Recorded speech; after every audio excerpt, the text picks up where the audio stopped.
स्वागत है दोस्तों आपका हमारे YouTube चैनल में जिसका नाम है गवर्नमेंट जॉब बकेट।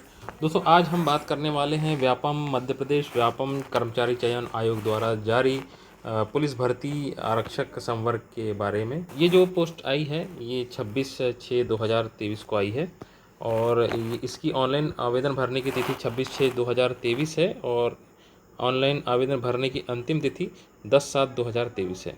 इसमें सीधी भर्ती पदों के लिए अनारक्षित वर्ग के लिए फ़ीस रखी गई है 500 रुपये प्रति प्रश्न पत्र और अनुसूचित जाति जनजाति अन्य पिछड़ा वर्ग एवं EWS के लिए 250 रुपये प्रति प्रश्न पत्र रखी गई है। दोस्तों परीक्षा का जो समय है, परीक्षा होगी 12/8/2023 से प्रारंभ होगी 12 अगस्त 2023 से। 2 पाली में होगी। ये परीक्षा 7:30 बजे से शुरू हो जाएगी, सुबह वाली पाली जो है, और दोपहर की पाली 12:30 बजे से शुरू हो जाएगी। इसमें मैं आपको मुख्य चीज़ें ही बताऊंगा क्योंकि ये जो एडवर्टाइजमेंट जो दिया गया है इसमें नियम और जो निर्देशिका दी हुई है इसमें बहुत सारी चीज़ें डिटेल में आई है, इसलिए मैं आपको खास ऐसी चीज़ें बताऊंगा जो कि आपके फॉर्म फिल करने में बहुत ज़रूरी है। इसमें हम बात करेंगे आरक्षक सामान्य ड्यूटी गैर तकनीकी पद के लिए। यहाँ पर 2 पोस्ट है, जैसे कि आरक्षक सामान्य ड्यूटी विशेष सशस्त्र बल और आरक्षक सामान्य ड्यूटी विशेष सशस्त्र बल को छोड़कर। इसे हम बात करेंगे सबसे पहले आरक्षक सामान्य ड्यूटी GD। तो सबसे ज़्यादा पद इसी में है। कांस्टेबल की पोस्ट में इसमें ओपन कैटेगरी के लिए दिए हुए हैं 3,851 पोस्ट है कुल ओपन कैटेगरी के लिए। इसके बाद एक्स सर्विसमैन के लिए 709 पोस्ट है। इसके बाद जो HG है उसके लिए 1063 पोस्ट है। फीमेल के लिए दी हुई है 1467 पोस्ट। कुल 7090 पोस्ट इसमें दी हुई है GD के लिए। इसके बाद आरक्षक विशेष सशस्त्र बल के लिए हम देखेंगे ओपन कैटेगरी में 1984 पोस्ट है। एक्स सर्विसमैन के लिए 265 पोस्ट। HG के लिए 397 पोस्ट। इसमें फीमेल की पोस्ट नहीं दी गई है। कुल 2646 पोस्ट इसमें आरक्षित की गई है। इसके बाद आरक्षक सामान्य ड्यूटी विशेष सशस्त्र बल को छोड़ करके इसमें ओपन के लिए दी गई है 1866 पोस्ट। एक्स सर्विसमैन के लिए 444 पोस्ट। HG के लिए 667 पोस्ट और फीमेल स्टाफ के लिए 1467 पोस्ट। कुल 4444 पोस्ट इसमें भी आरक्षित की गई है। इसके बाद हम देखेंगे आरक्षक सामान्य ड्यूटी रेडियो ऑपरेटर के लिए पद हम देखते हैं। इसमें कांस्टेबल ओपन कैटेगरी के लिए दिए हैं 182 पद और एक्स सर्विसमैन के लिए दिए हैं 32 पद। इसके साथ फीमेल स्टाफ के लिए 107 पद दिए हैं। कुल 321 पद आरक्षित किए गए हैं। दोस्तों इसके वेतनमान की बात करें तो वेतनमान इसका सभी संवर्ग के लिए रहेगा 19,500 से 62,000। दोस्तों यहाँ दिया हुआ है कि अभ्यर्थियों को आवेदन पत्र जमा करते समय दी गई अपनी पद प्राथमिकता के अतिरिक्त वांछित मूल इकाई पदस्थापना हेतु प्राथमिकता भी दे सकेंगे। अभ्यर्थियों द्वारा दी गई प्राथमिकता पदों की उपलब्ध तथा प्रशासनिक आवश्यकता को देखते हुए पुलिस राजपत्र 150/22 अधीन चयनित अभ्यर्थियों की पदस्थापना की जाएगी। ये जिले दिए गए हैं, ये स्थान दिए गए हैं जिले, जहां अभ्यर्थी जब फॉर्म भरेंगे तो फॉर्म भरते समय किस जिले में आपको प्राथमिकता चाहिए, क्या किस जिले में आप अपनी पदस्थापना चाहते हैं, उस जिले की प्राथमिकता रखते हुए आप यहाँ जिले चयन कर सकते हैं। 55 स्थान है जहाँ पर आप अपनी प्राथमिकता के लिए स्थान दे सकते हैं। दोस्तों अब हम बात करते हैं न्यूनतम शैक्षणिक योग्यताओं के बारे में। आरक्षक GD के लिए 10+2 प्रणाली के अंतर्गत 10वीं कक्षा की परीक्षा अथवा हायर सेकेंडरी अथवा समकक्ष परीक्षा उत्तीर्ण होना चाहिए। अनुसूचित जनजाति हेतु 8वीं कक्षा अथवा समकक्ष परीक्षा उत्तीर्ण होना चाहिए। इसके बाद आरक्षक रेडियो ऑपरेटर के लिए मान्यता प्राप्त किसी मंडल संस्था से उच्चतर माध्यमिक प्रमाण पत्र परीक्षा 10+2 12वीं परीक्षा उत्तीर्ण। इसके अतिरिक्त सरकार द्वारा मान्यता प्राप्त किसी भी पॉलिटेक्निक संस्थान कॉलेज विश्वविद्यालय ITI से इलेक्ट्रॉनिक्स इलेक्ट्रिकल्स एवं hardware computer hardware instrument telecommunication mechanical या सूचना प्रौद्योगिकी इंजीनियरिंग के क्षेत्र में 2 वर्ष पाठ्यक्रम पास कर लिया हो। इन पदों के लिए प्रथम चरण में ही अलग से तकनीकी परीक्षा ली जाएगी। अब हम आगे देखते हैं दोस्तों निर्धारित आयु सीमा।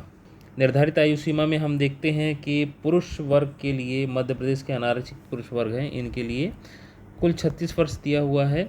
पुरुष वर्ग जो आर्थिक रूप से कमज़ोर हैं उनके लिए भी 36 वर्ष है। अन्य प्रदेश के आदिवासी या सभी अभ्यर्थी के लिए भी 36 वर्ष है। महिला सभी श्रेणी की अभ्यर्थी महिला के लिए 41 वर्ष है। आरक्षित श्रेणी के लिए भी 41 वर्ष है। और शासकीय या निगम मंडल स्वशासी संस्था में कार्यरत कर्मचारी के लिए भी 41 वर्ष है। अनारक्षित एवं आरक्षित श्रेणी के साथ अंतर्जातीय विवाह के लिए 41 वर्ष। अनारक्षित एवं आरक्षित श्रेणी के साथ अंतर्जातीय विवाह के लिए 46 महिला में है ये। इसके साथ ही हम देखते हैं कि पुरुष अनारक्षित श्रेणी विक्रम पुरस्कार विजेता के लिए 41 ईयर और महिला समस्त श्रेणी विक्रम पुरस्कार के लिए 46 और पुरुष आरक्षित श्रेणी विक्रम पुरस्कार विजेता के लिए 46 ईयर्स यानी 46 वर्ष आयु सीमा अधिकतम रखी गई है। दोस्तों चूंकि इसका नोटिफिकेशन बहुत बड़ा है इसलिए मैं आपको सिर्फ खास बिंदु के बारे में बता रहा हूँ। अब इसमें हम बात करते हैं प्रथम चरण लिखित परीक्षा के बारे में। तो प्रथम चरण लिखित परीक्षा हिंदी भाषा में बहुविकल्पीय प्रश्न होंगे, MCQs। प्रथम चरण तकनीकी परीक्षा केवल तकनीकी पदों हेतु होगी जिसमें अधिकतम 100 अंक बहुविकल्पीय प्रश्न होंगे। द्वितीय परीक्षा जो होती है शारीरिक दक्षता फिजिकल टेस्ट होगा। प्रथम चरण की परीक्षा में आप देखेंगे कि इसमें हिंदी भाषा में बहुविकल्पीय प्रश्न होंगे, अवधि 2 घंटे की होगी, 100 प्रश्न होंगे। इसमें सही उत्तर के लिए 1 अंक दिए जाएंगे, गलत उत्तर के लिए किसी प्रकार का अंक नहीं काटा जाएगा। अब हम सिलेबस की बात कर लें तो 40 सामान्य ज्ञान और तार्किक ज्ञान से 40 अंक के प्रश्न पूछे जाएंगे और बौद्धिक क्षमता और मानसिक अभिरुचि से 30 अंक के प्रश्न और विज्ञान एवं सरल अंकगणित से 30 अंक के प्रश्न। इस प्रकार 100 अंक के प्रश्न पत्र का ये हो जाएगा एक पेपर। इसके बाद हम प्रथम चरण की तकनीकी परीक्षा के बारे में बात करें तो ये भी 2 घंटे की अवधि होगी, 100 प्रश्न होंगे। इसमें थोड़ी डिटेल में दी हुई है, इसकी डिटेल में दिया हुआ है कि इसमें इलेक्ट्रिकल्स हार्डवेयर कंप्यूटर एप्लीकेशन और टेलीकम्युनिकेशन इंस्ट्रूमेंट मैकेनिक इस क्षेत्र के प्रश्न पूछे जाएंगे। और इसमें यह भी दिया हुआ है कि आरक्षक के पदों हेतु 7 गुना अभ्यर्थी को प्रथम चरण लिखित परीक्षा एवं तकनीकी परीक्षा के योग्य कट ऑफ अंकों के आधार पर शारीरिक दक्षता परीक्षण तकनीकी प्रायोगिक परीक्षा के लिए चुना जाएगा। हॉरिजॉन्टल श्रेणी के लिए प्रत्यक्ष से कट ऑफ अंकों का निर्धारण नहीं किया जाएगा। ये सब सारी चीज़ें यहाँ दी हुई है। द्वितीय चरण की परीक्षा के लिए फिजिकल होगा, वो आपको बता दिया जाएगा। इसके बाद जब आपका सिलेक्शन हो जाएगा तो ये सब सारी चीज़ें आपको बता दी जाएगी। इसके बाद हम बात करते हैं दोस्तों कि शारीरिक मापदंड की बात करें तो केवल विशेष सशस्त्र बल के लिए है ये और आरक्षक पदों के लिए है ना। इसमें आरक्षक पदों के लिए जो अनारक्षित पद हैं उसमें पुरुष वर्ग के लिए 168 सेंटीमीटर ऊंचाई होनी चाहिए, 79 सीना बिना फुलाए और 84 सेंटीमीटर सीना फुला करके। और अनारक्षित और आरक्षित अन्य पिछड़ वर्ग के लिए ये कंडीशन है। इसके बाद गोरखा गढ़वाली कुमाऊं मामले में पुरुष वर्ग के लिए 157 सेंटीमीटर ऊंचाई होनी चाहिए, 79 इनका सेंटीमीटर का सीना होना चाहिए बिना फुलाए, 84 सेंटीमीटर फुला करके।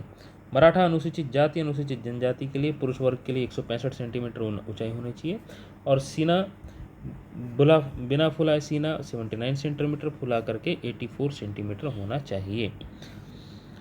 इसके बाद दूसरा देखिए, अन्य विशेष सशस्त्र बल को छोड़कर इसमें आरक्षण विशेष सशस्त्र बल छोड़कर अन्य सभी वर्ग जो आते हैं इसके लिए महिला पुरुष की बात करें तो 168 सेंटीमीटर है, 81 सेंटीमीटर इनका सीना है बिना फुला और 86 सेंटीमीटर फुला करके। महिला की कम से कम जो हाइट होनी चाहिए 155 सेंटीमीटर होनी चाहिए।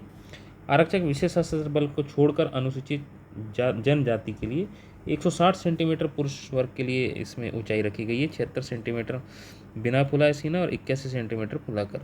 महिला में 155 सेंटीमीटर रखी गई है ऊंचाई। और इसके बाद डिटेल देखिए, जो मेडिकल होगा वो जिला चिकित्सालय बोर्ड द्वारा किया जाएगा। इसके बाद हम आगे बढ़ते हैं। ये कुछ श्रेणियाँ दी हुई है आरक्षण के बारे में, इसको आप डिटेल में समझ लीजिएगा, मैं इसके बारे में आपको नहीं बताऊंगा, मैं आगे चलता हूं।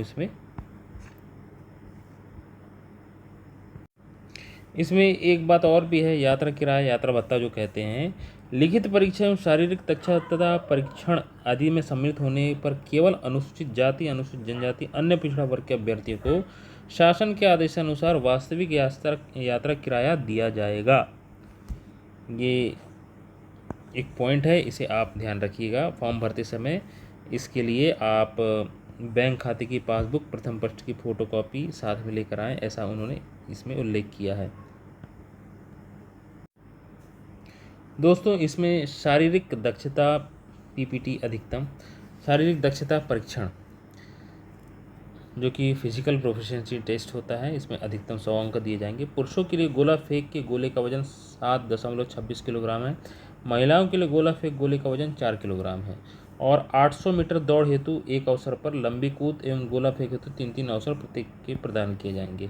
तो इसमें जो अवसर के साथ साथ जो इसमें अंक जो है यहाँ दिए गए हैं कि कितने अंक 800 मीटर दौड़ और लंबी कूद और गोला फेंक में, ये दौड़ के अनुसार कितनी दूरी पर कितने सेकंड में 800 मीटर दौड़ कितने सेकंड में तय की जाएगी, उसके लिए अंक की डिटेल दी हुई है। ये आप थोड़ा डिटेल में देख लीजिएगा।